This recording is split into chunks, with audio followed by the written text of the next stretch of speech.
Et c'est l'heure de l'info éco avec Lynn Rifaï. Bonjour Lynn. Bonjour Pauline. Ce matin, on va s'intéresser avec vous à la livre turque qui a atteint en début de semaine un plus bas historique. Les investisseurs s'inquiètent des interventions répétées du président turc Recep Tayyip Erdogan dans la politique monétaire du pays. Ils craignent aussi une nouvelle baisse des taux d'intérêt aujourd'hui, alors même que l'inflation bat des records. Lynn, c'est une tendance que l'on observe depuis un certain temps. Déjà, la monnaie turque ne cesse de perdre du terrain face au dollar. Oui, alors c'est une chute de 80% depuis 2012 et surtout de 20% depuis le début de l'année. Rien ne semble pouvoir arrêter la dégringolade de la livre turque, considérée désormais comme la plus volatile des devises parmi les pays émergents.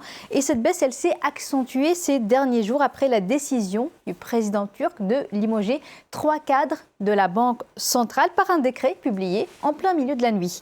Ce qui inquiète les investisseurs, c'est surtout le manque d'indépendance de la Banque centrale turque face aux interventions répétées, vous l'avez dit, de Recep Tayyip Erdogan, car en moins de 2 ans, la Turquie a aussi vu 4 gouverneurs se succéder à la tête de cette institution.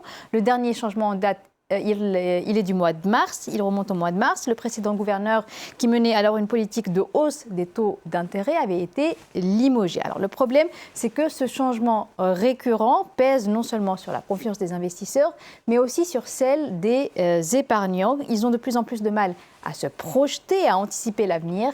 Conséquence, ils se ruent vers les valeurs refuges, comme le dollar, comme l'or, ce qui précipite encore plus la chute de la monnaie. Je vous propose d'écouter les explications de cet économiste. On voit les réactions sur le marché avec une certaine dollarisation. Les gens se ruent sur le dollar et sur l'or car ils voient à quel point les taux d'intérêt sont bas par rapport à l'inflation et ils n'ont plus confiance en la livre turque.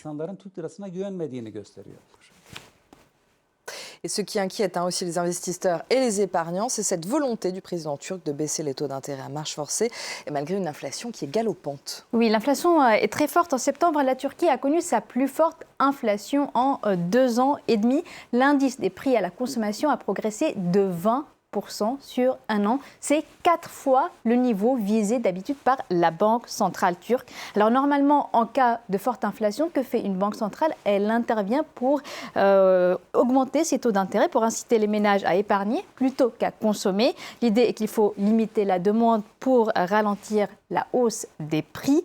Mais contrairement à la théorie économique classique, le président turc estime, lui, que ce sont les taux d'intérêt élevés qui alimentent l'inflation. Conséquence, il fait pression depuis des mois sur la Banque centrale pour qu'elle baisse ses taux d'intérêt. Il y a un mois déjà, celle-ci a abaissé son principal taux directeur, vous le voyez, de 19 à 18%. Et une nouvelle baisse similaire devrait, a priori, intervenir ce jeudi pour porter ce taux à 17%. Alors vous me direz, 18%, 17%, ça peut paraître exorbitant comme taux d'intérêt. Mais quand vous regardez le niveau d'inflation qui, lui, est à 20%, on se retrouve avec des taux d'intérêt réels, c'est-à-dire quand on enlève l'effet de l'inflation, qui sont négatifs. C'est-à-dire que quand vous remboursez votre prêt, vous remboursez en réalité moins que ce que vous avez emprunté. Et pour certains économistes, c'est contre-productif. Écoutez.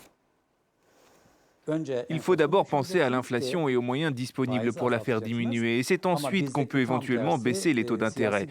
Mais pour des raisons politiques, ils baissent d'abord les taux d'intérêt et s'attendent ensuite à ce que l'inflation baisse. Ils rêvent.